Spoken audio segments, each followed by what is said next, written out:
Why? Dear panelists, dear audience, thank you for joining the panel entitled Trade the Brain, Book Reading and Critical Thinking. The connection between book reading and critical thinking lies deep in the field of book science, philosophy, neuroscience, sociology, and cannot give us a simple answer to the question how to train the brain and how to become a critical thinker by reading. But from a neuroscientific point of view, we do know that reading is a wonderful example of the brain's plasticity. What magical and complex processes are going on while we are reading. The ability of the brain to form newly recycled circuits permits us to learn and to create an inner space for our thoughts. Therefore, we can, without doubt, claim what we read, how we read, and why we read changes the way we think. And the quality of our reading is not only an indicator of the quality of our thoughts, it's our best, well-known path to become a better society. Nowadays, we read a lot. We have information at our fingerprints and smartphones in the pocket every minute. Knowing that, we should ask ourselves, what does the fact that almost a quarter of the European population cannot read long texts mean? Besides, recent studies indicate a decline of crucial high-level reading competencies. What does this mean for the future of our society and for the future of publishing? I'm glad to have the opportunity to discuss this topic with the prominent authors and professors. Dr. Adriaan van der Wiel, an extraordinary professor emeritus of book studies at the University of Leiden. Dr. Mladen Dolar, a full professor and scientific advisor at the Department of Philosophy, Faculty of Arts from University of Ljubljana, and Dr. André Schiller-Zwirlein, director of Regensburg University Library. As mentioned in the previous panel, Ljubljana Reading Manifesto is discussing the significance of high-level reading. And even though many of us work in the book sector as researchers, publishers, or editors, we might first clarify the definition of higher-level reading. What is typical for high-level reading? Well, if I may. High-level reading, that's the first point I'd like to make, combines practices with skills. The term represents a broad spectrum of reading practices and habits, which are important because habits and skills are connected, and skills, advanced reading skills. But what we start from in the manifesto is our perception that many people actually misunderstand the term reading, which is interesting in itself because it actually stands for the phenomenon we're talking about. You can misunderstand words. People misunderstand reading as a simple process and as just one process. They think reading is just decoding and or information extraction. And both these aspects are fundamentally very limited, and in that they are wrong. Reading is a multiplicity of processes. If you simplify reading, you neglect the variety of readers, the huge variety of psychological processes involved, like inspiration, the variety of barriers to reading, and the complexity of texts. So if you base your educational policy on that simplified view of reading, that is just one process, you will produce very bad readers. And the second misunderstanding, which in my personal view is even worse, is that many people think reading is a simple process. No, it's not. That simplified view of reading is based on the packaged view of information. There's somewhere in the book, there's a package entitled information. And if we, during the reading processes, we transport this package from place B, the book, to place A, the brain, and after we've done it, everything is finished. This fundamentally underrates the complexity and especially the vulnerability of the cognitive and linguistic processes that are happening. Let me make, just stop me, Alenka, okay? Let me try and make this a bit clearer. The simplified view of reading is just, you read the word door and you understand that there's a door there. The processes that we're talking about are not just reading things once, but reading and rereading, checking our own first understanding of things, checking for different meanings, checking presuppositions, realizing consequences of what is said, seeing biases and prejudice in the text, following references, complex reference throughout the text, establishing connections between different parts of the text, between different texts, between texts and cultural backgrounds, etc., pp. So we clearly see that there's a very close connection between reading and critical thinking. Adrian, would you let us go more in deep? I mean, what is so special with book reading that it fosters high-level reading and deep thinking? Isn't it the same when we are speaking, watching TV, swiping the screen? No. Sorry. Is it on? Yes. No, it's very, very different, and it's of course different for the very reason that André already started pointing out, and which I think you also mentioned, and that is that we use a very different part of the brain. The brain being as malleable as it is, we train it to do something that is certainly not natural. We're not born readers. We have to be made readers, and that's why we have to go to school for so many years. It changes the way we think, and it makes one of the main things it does is it's an indirect channel between the linguistic content and our understanding of it. When you listen and when you watch, there's a direct connection. But in the case of reading, there's an indirect connection because you have to actually translate the marks on paper to linguistic meaning. And it's interesting that it's indirect because that is exactly why it is so different from listening and watching. And I think that we insufficiently realize this difference. When you talk about audiobooks, for example, they're called audiobooks, and the word book there, I think, is a bit of a misnomer. We're not really talking about books, we're talking about listening to stories or to content, but it's not reading a book, because the book needs that translation mechanism in the brain. So that, no, you can't equate reading with any other linguistic content. Shall we move to the critical thinking? As you mentioned, deep reading, higher level reading is very important for critical thinking.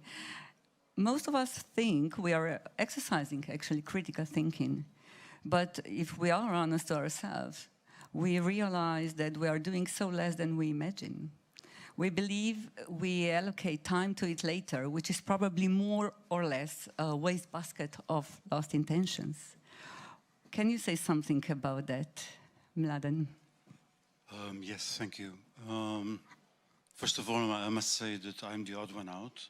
Here, I'm a philosophy professor, and my interlocutors are serious researchers in reading, and I have read the longer version of the paper, which is really extraordinary, very, very impressive. It gives proof to long-term and in-depth research of what reading today means. And I cannot compete with this. I come from a different quarter. But nevertheless, deep reading, higher level reading is profoundly a philosophical problem. And in philosophy, we don't have anything else.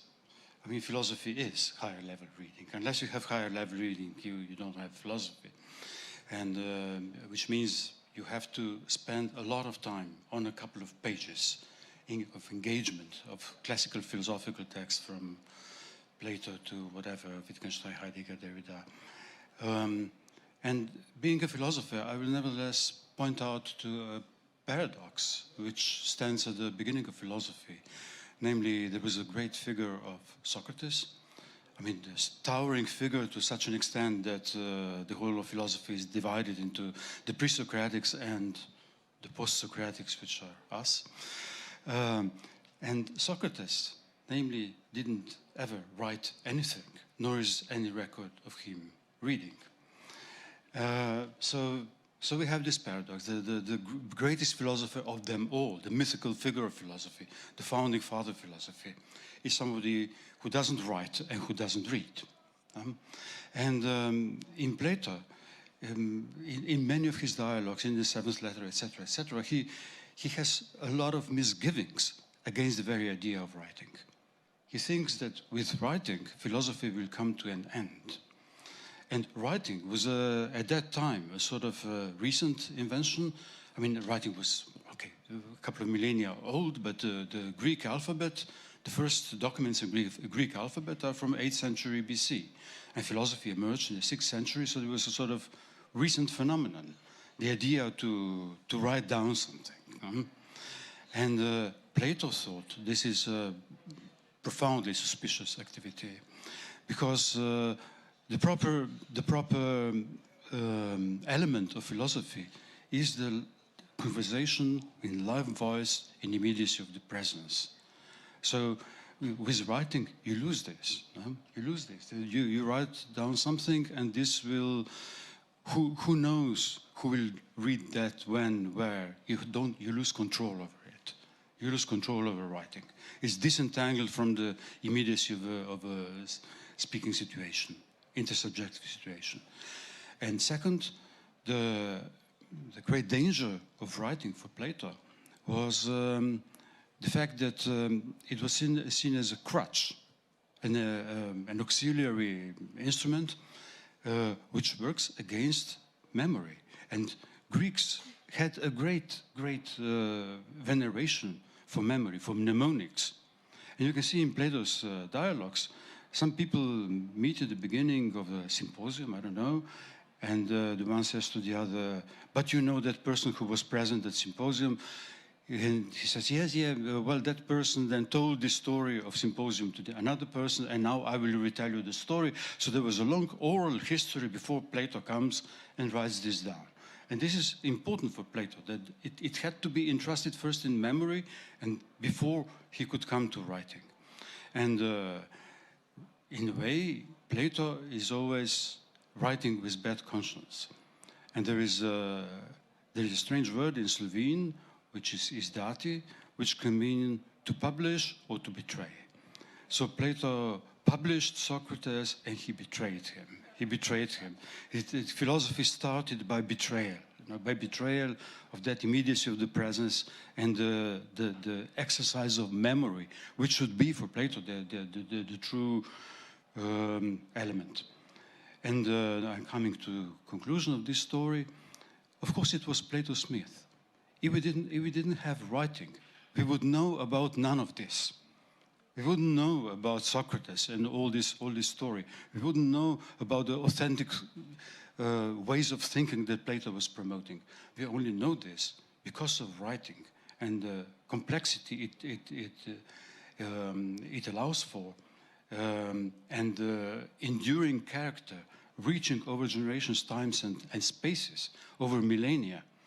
And now we have actually the higher level reading of this text to get in touch with what was a mythical lost object of philosophy for Plato, which is an immediacy of a conversation and a memory, an incredible mnemonic thing so much admired by the Greeks.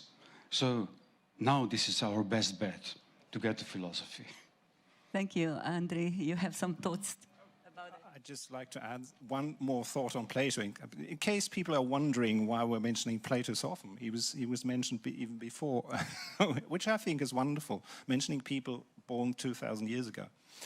I think the core point of higher level reading is actually hidden in that critique of writing in the Phaedrus. Because why does Plato say writing's bad and a conversation is good? The basic fact hidden behind that is that Plato says language needs help. Boeteia, help. Language is not immediately understandable. Language is not transparent. Understanding language is not automatic. In conversation, you can help yourself, you can help what you've said by explaining it, by enriching it, by varying it, by developing it. That's what he means by help. And this is how he comes to that statement that in writing, in reading, this is difficult because the author isn't there. The father of the logos isn't there.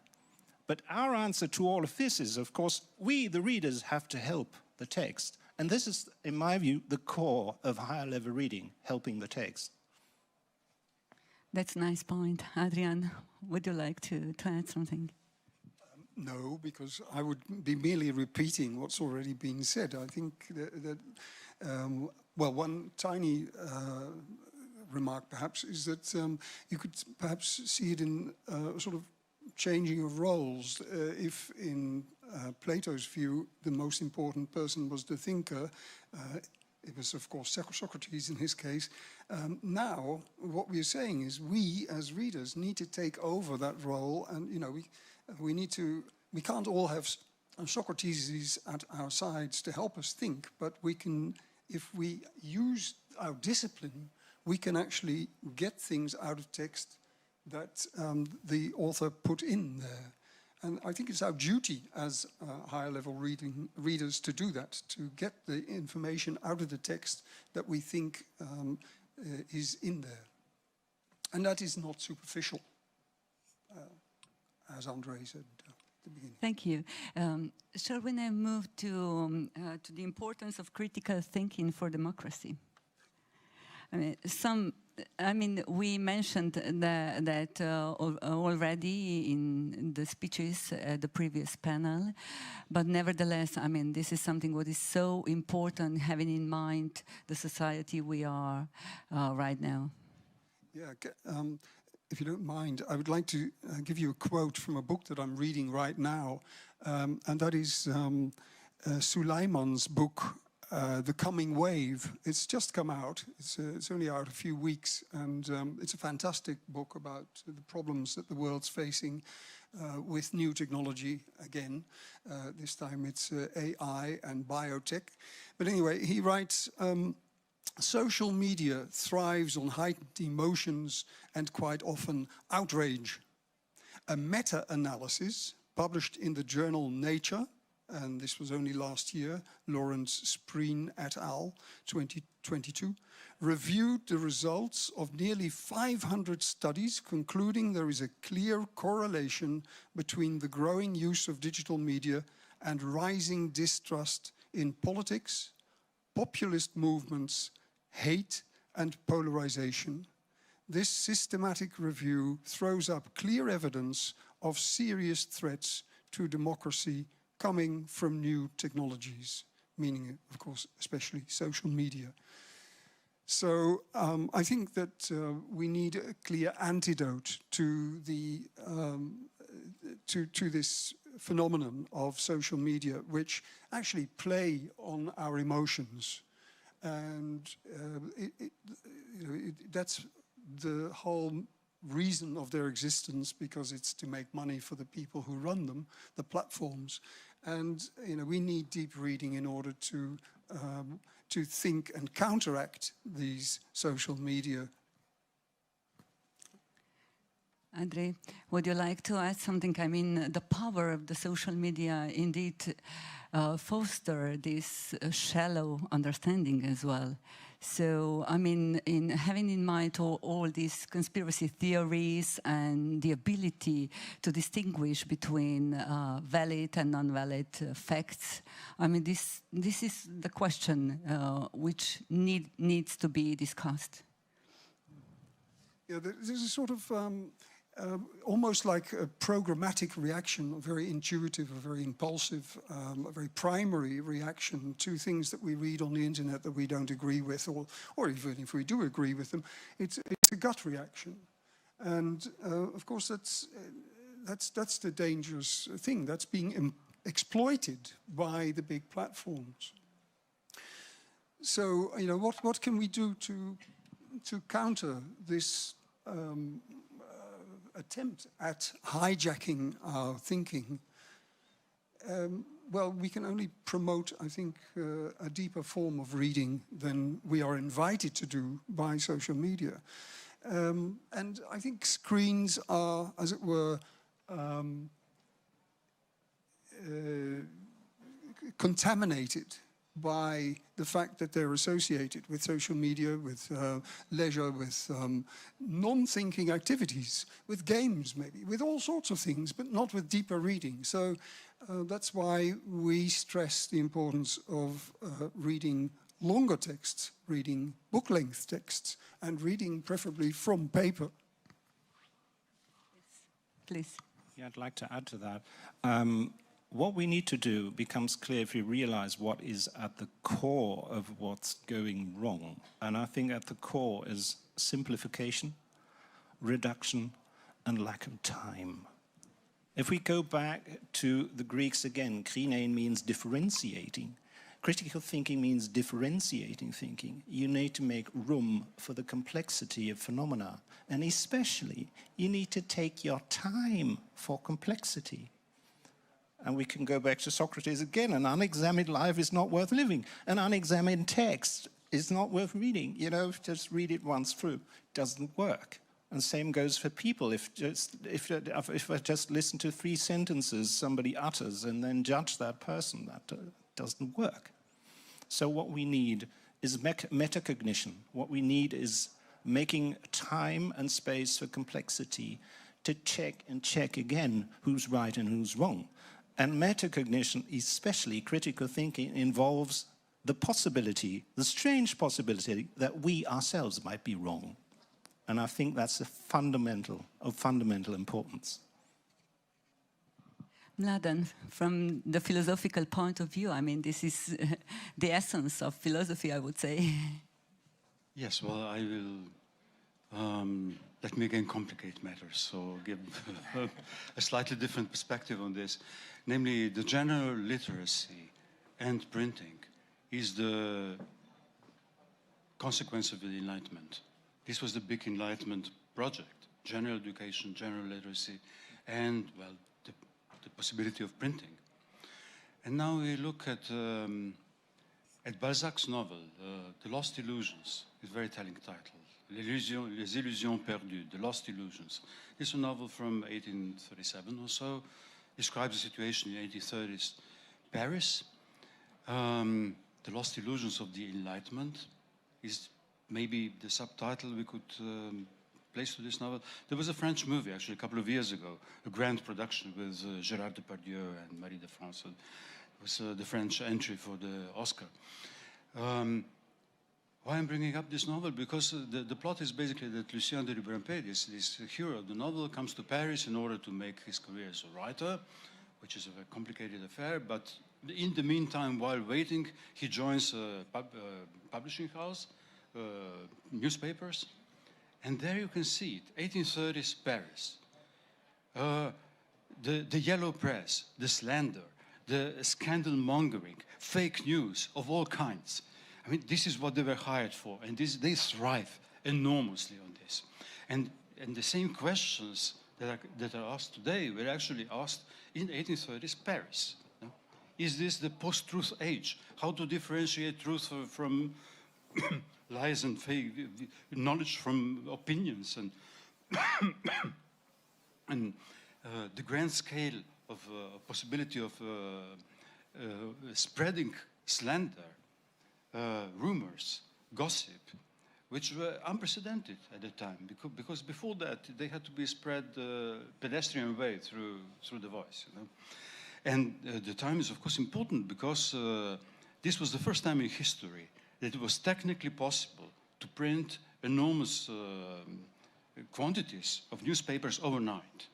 And it was the first time in history when there was general literacy, no, not quite general literacy, but literacy so widespread that it could actually reach far more people than at any time in history. No? So there is a kind of, I'm bringing this up because it's an earlier case of our own problem, earlier version of our own problem.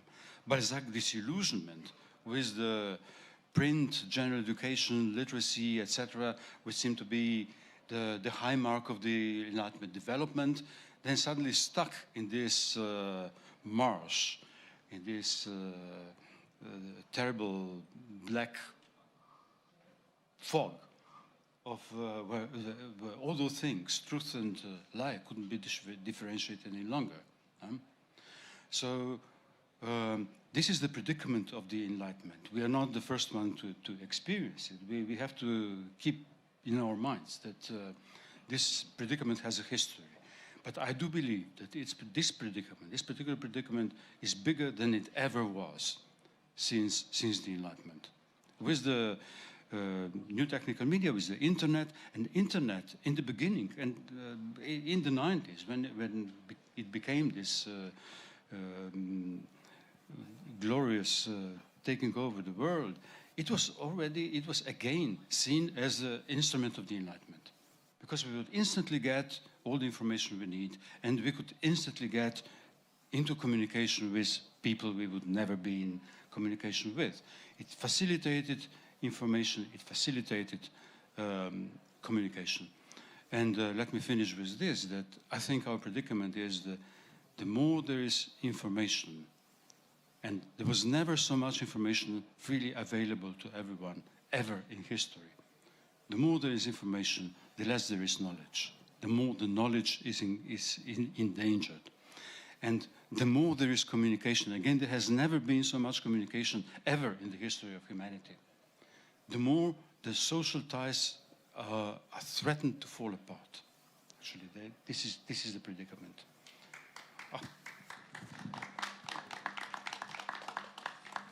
I think that the truth is hidden in the text is the main point you're making, really, that we need to be much more critical than we tend to be. We need to realize that we don't live in a tribal situation where we all know each other and have the best of intentions toward each other.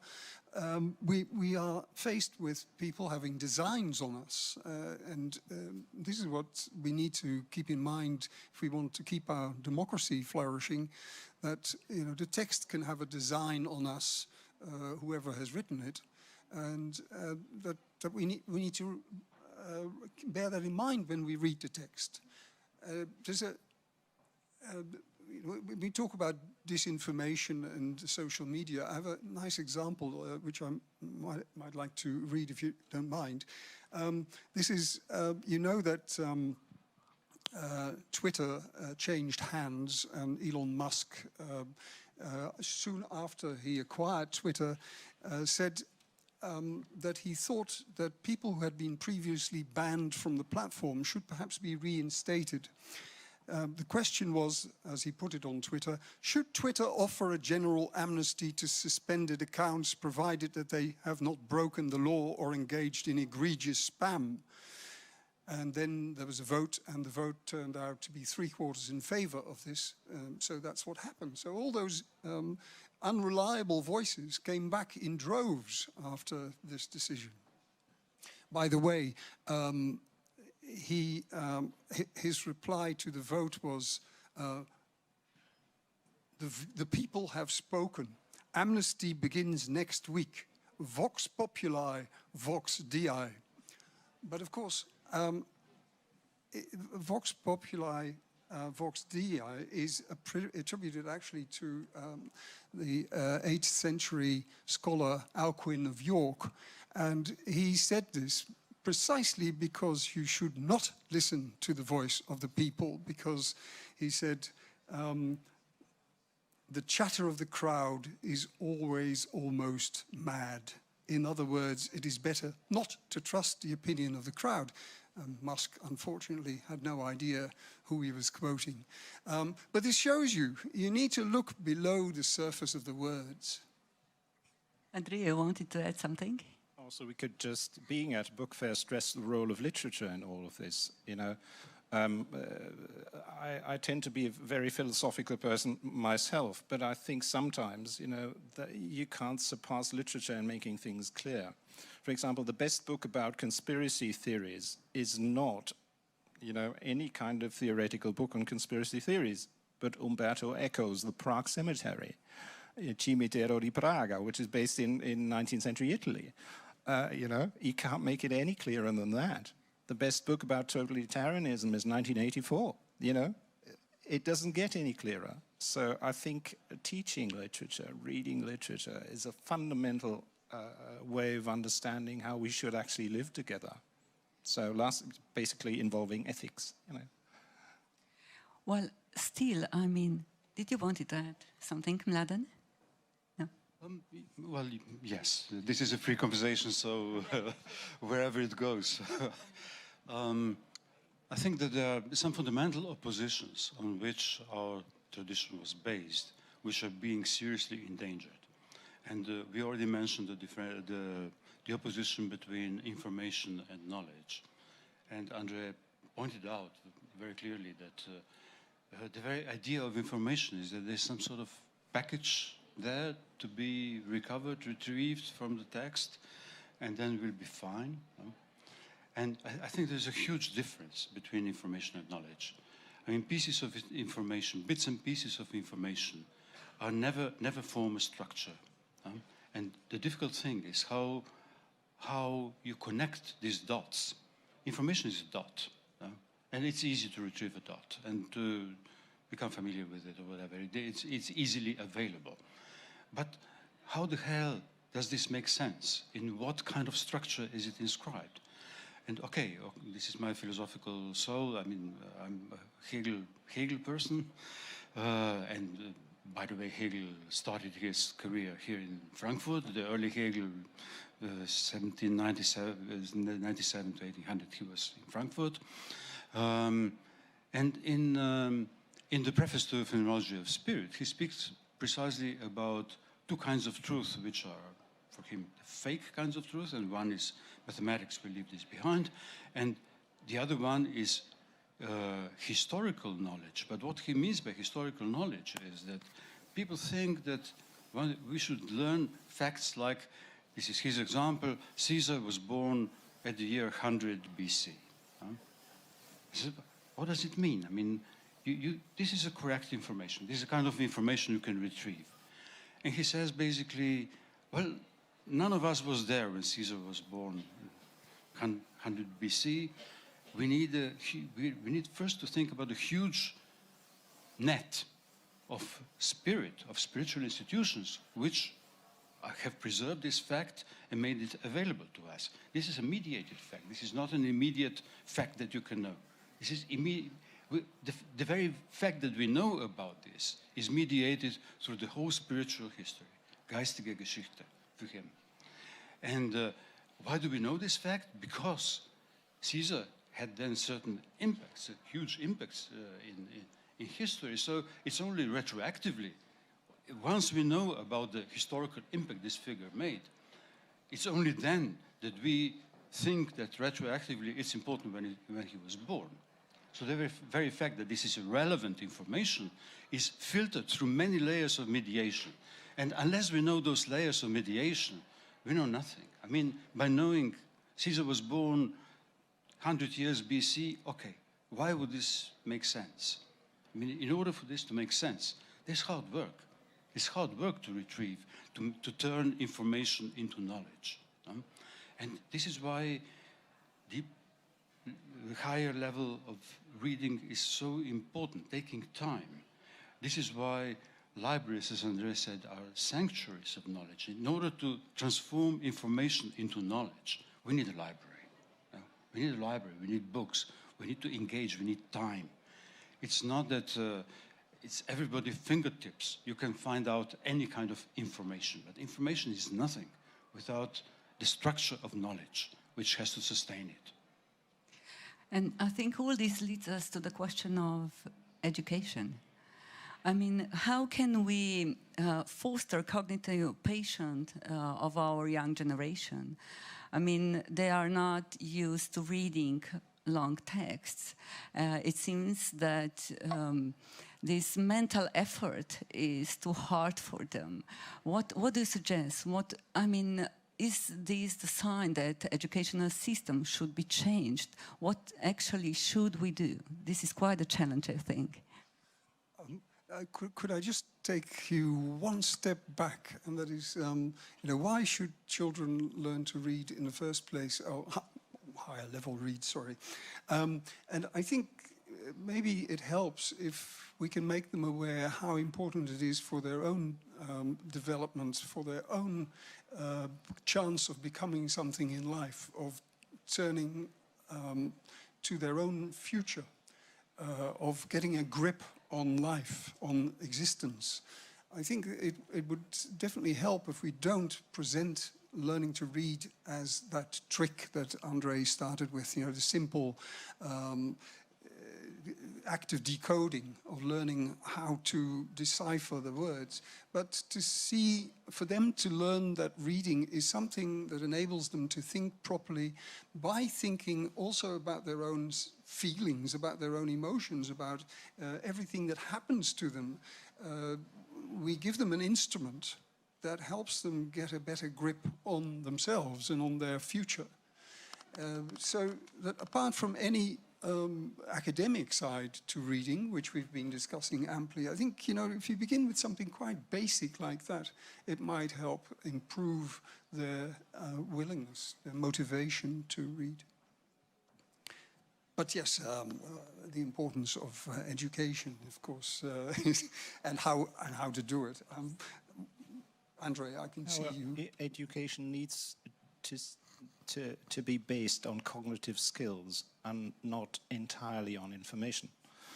And I can see that at the moment because I've got two sons, 13 and 17, in school, and all they're being taught is information. I think that's a fundamental problem, because cognitive behavior, books are training grounds for our cognitive behavior. Our cognitive behavior is the basis of how we treat each other, of the rest of our behavior, of our social behavior. What I think about somebody else influences my behavior towards them. So that's what we need to focus on. And for that, we need a few skills. We need time, especially, and we need a respect for complexity. And that needs to be part of any kind of education, not only in schools. I just wanted to say something very, very practical. It suddenly came to me that here, possibly Plato and our modern world can come together. We all wish that we could have a Socrates at our side to help us get the meaning out of text. But I think one thing that schools don't do enough at the moment is to talk about reading, to talk about what reading is, but especially what it does and how you can get information and first and then knowledge by combining the information, by connecting the information up. If we can talk to students as they read, they suddenly become much more aware of what it is that they're doing. And what comes to mind is an experience that I had recently, that a student of mine came back many, many years later and wanted to thank me for something. And I asked him what, and he said, well, for asking me the question, what was it that I thought I was doing the studying for? For me, that was a very obvious question, but apparently he had never been asked a question like that before, and it started him to become motivated for the first time to learn, because he had been doing his whole training on an automatic pilot, just thinking he had to go jump through the hoops. And for the first time he thought, no, this is something that can help me achieve a goal in life. And I think that's what education should probably do and doesn't. It's on a meta level rather than on the level that is enshrined in curricula. But is it harder to achieve this nowadays? I mean, are generations different? You're all three professors at the university. Do you find any differences comparing these generations? For example, if we compare it to the generations 20 years ago, do they have the same perspective? Do they distinguish the facts and the lies? Well, what I find so strange with the development of this first with the development of internet and then of social media, is that how short a time they have been around. Because YouTube, Facebook was invented around 2005, which means 16, 18 years. Instagram, Twitter, I think 2010, which means 12 years, and how they have fundamentally changed the nature of the social bond, the nature of all bonds, how they affect, how the public services, the politicians, have actually gone to a few privately owned platforms which are based on undisclosed algorithms. This is unprecedented. This is absolutely unprecedented. This happened in our lifetime in the space of the last 15 years. How this privatization and the non-transparency of the whole thing, of this platform capitalism. Okay, this is the term which is now being introduced as a sort of technical term. And I think that I spoke before about the differentiation. Of course, it made a huge change. I spoke before about the difference between information and knowledge, but it's concomitant with a number of other oppositions which sort of ruled supreme in the times when I was educated. And there's a difference between knowledge and opinion. This is not differentiated any longer. Now, what is knowledge, what is opinion? What is information and what is a rumor, a gossip? All these Facebook, these are gossip columns, no? The gossip columns are the basis, and then you have also some other things. But the zero level is gossip columns. And there is a difference between what is verified and what is unverified, which is dwindling, which is diminishing. There's a difference between what is decent and what is indecent. The moment you have this social media, the basic notion of decency, it's very hard to find what is decency. It's difficult to give it a positive definition, but the moment you see that these unwritten rules of decency are not respected, you recognize it instantly. And this is what's going on with the present time populism. And the difference between the relevant and the irrelevant. So this is the real danger of the new social media. That all these differences are being erased, being collapsed, increasingly collapsed. And apart from that, there's also the difference between producer and consumer. Because in some ancient times, 20 years ago, or 30 years ago, actually a few people wrote and the majority read what they wrote. Or a few people were on television and the rest of us watched who was on television. In the time of Facebook, in the time of internet, we are all readers and we are all consumers, producers and consumers at the same time. You could say, my friend was on television 2 days ago. Now you can't say, my friend was on Facebook 2 days ago, or internet. Everybody's on the internet. Everybody's producing, everybody's consuming all the time. So the very difference between consumption, production and consumption has dwindled. And you have this phenomenon, which is now technically researched, called the secondary orality, which means we don't know, apparently we have to deal with texts, technically. But they actually have the structure of this oral gossip, informal, whatever, exchange, and they have lost the authority of the written word, which pertained to the written word. So this was the very, very basic thing. And as to how to do this, it's an uphill struggle. It's an uphill struggle we are faced with. And I very much support the initiative, the Ljubljana Manifesto. I very much support all the forums that are now being organized at the Frankfurter Buchmesse, the biggest book event in the world. I mean, we have to put up this struggle. Otherwise, the danger is really mortal danger for our civilization.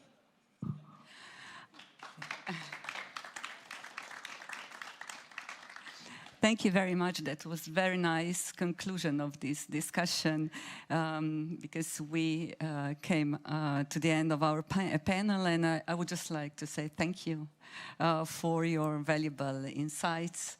Thank you, dear audience, and I wish you all a nice book fair.